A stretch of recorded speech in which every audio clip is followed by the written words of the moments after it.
Azhikode Munakkal Muziris dolphin ബീച്ചിലെ സ്വകാര്യ tourism പദ്ധതിയെ ചുറ്റിപ്പറ്റി വിവാദം ശക്തമാകുന്നു. നിർമ്മാണ പ്രവർത്തനങ്ങൾ ക്രമക്കേടുകളോടെയാണെന്ന് ആരോപിച്ച് മുസിരിസ് ബീച്ച് സംരക്ഷണ സമിതി പ്രതിഷേധവുമായി മുന്നോട്ടു പോകുകയാണ്.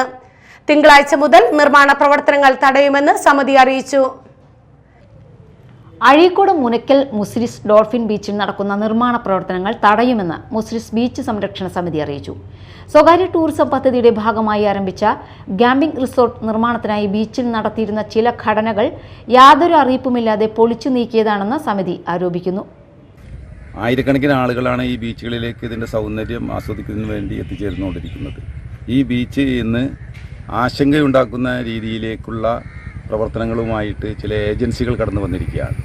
നിയമവിരുദ്ധമായ MOUവും കരാറുകളും ഉണ്ടാക്കി ഈ ബീച്ചിൻ്റെ സൗന്ദര്യം നഷ്ടപ്പെടുത്തി കോടിക്കണക്കിന് രൂപ ചെലവാക്കി മുസിരീസ് പ്രോജക്റ്റിൻ്റെ കീഴിൽ ഉണ്ടാക്കിയിട്ടുള്ള നിർമ്മാണ പ്രവർത്തനങ്ങളും ഒക്കെ ഇല്ലാതാക്കി തകർത്തുകൊണ്ടാണ് പുതിയ നിർമ്മാണ പ്രവർത്തനങ്ങളുമായിട്ട് മുന്നോട്ട് പോകുന്നത്. ഇത് പോർട്ട് ഡിപ്പാർട്ട്മെൻറ്റും അതുപോലത്തെ ടൂറിസം ഡിപ്പാർട്ട്മെൻറ്റും ബന്ധപ്പെട്ട ജനപ്രതിനിധികളുമൊന്നും അറിയാതെയാണ് ഇത്തരത്തിലുള്ള പ്രവർത്തികളിലേക്ക് ഏർപ്പെട്ടിട്ടുള്ളതാണെന്ന് മനസ്സിലാക്കുന്നത്. അതുകൊണ്ട് ഇതിനെതിരെയാണ് ശക്തമായ പ്രതിഷേധം ഉയരുന്നത്.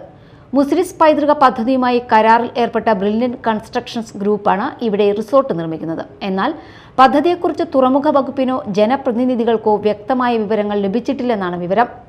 പോർട്ട് കൺസർവേറ്റർ കിരൺ വ്യക്തമാക്കുന്നതനുസരിച്ച് ബീച്ചിന്റെ ഉടമസ്ഥാവകാശമുള്ള തുറമുഖ വകുപ്പിന് പദ്ധതിയുമായി ബന്ധപ്പെട്ട ഔദ്യോഗിക വിവരങ്ങൾ ലഭിച്ചിട്ടില്ല. MP ബെന്നി ബെഹനാനോ MLA KK വത്സരാജോ വിഷയത്തിൽ അറിവില്ലെന്നാണ് റിപ്പോർട്ട്. മുൻ MLA ET ടൈസന്റെ നേതൃത്വത്തിൽ തെരഞ്ഞെടുപ്പിന് മുൻപ് ഉദ്ഘാടനം നടന്നിരുന്നെങ്കിലും പദ്ധതി വിശദാംശങ്ങൾ സംബന്ധിച്ച് ആശയക്കുഴപ്പം നിലനിൽക്കുന്നു. ഉദ്യോഗസ്ഥരോ വാർഡ് മെമ്പറോ ഉദ്ഘാടന ചടങ്ങിൽ പങ്കെടുത്തിട്ടില്ലെന്നും ക്ഷണം ലഭിച്ചിട്ടില്ലെന്നും തുറമുഖ വകുപ്പ് വ്യക്തമാക്കി. ബ്രില്യൻറ്റ് ഗ്രൂപ്പ് സമർപ്പിച്ച പദ്ധതിക്ക് കടലാസ് കമ്പനികളെ ഉപയോഗിച്ച് ടെൻഡർ നാടകം നടത്തി. കുറഞ്ഞ തുകയ്ക്ക് ബീച്ചിലെ പ്രധാന ഭാഗങ്ങൾ ദീർഘകാല കരാറിൽ വിട്ടു നൽകിയതിൽ ദുരൂഹതയുണ്ടെന്ന് സംരക്ഷണ സമിതി ആരോപിക്കുന്നു. ബീച്ച് ഫെസ്റ്റിവലുകളിൽ പോലും വലിയ വരുമാനം ലഭിക്കുന്ന സ്ഥലത്ത് വളരെ കുറഞ്ഞ വാടകയ്ക്ക് 10 വർഷത്തെ കരാർ നൽകിയതിന്റെ പിന്നിൽ ദുരൂഹത അന്വേഷിക്കണമെന്നാണ് ആവശ്യം.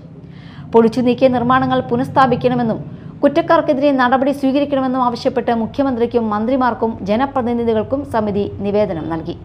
തിങ്കളാഴ്ച രാവിലെ മുതൽ നിർമ്മാണ പ്രവർത്തനങ്ങൾ തടയുമെന്ന് ബീച്ച് സംരക്ഷണ സമിതി അറിയിച്ചു. Media time, Kodungallur.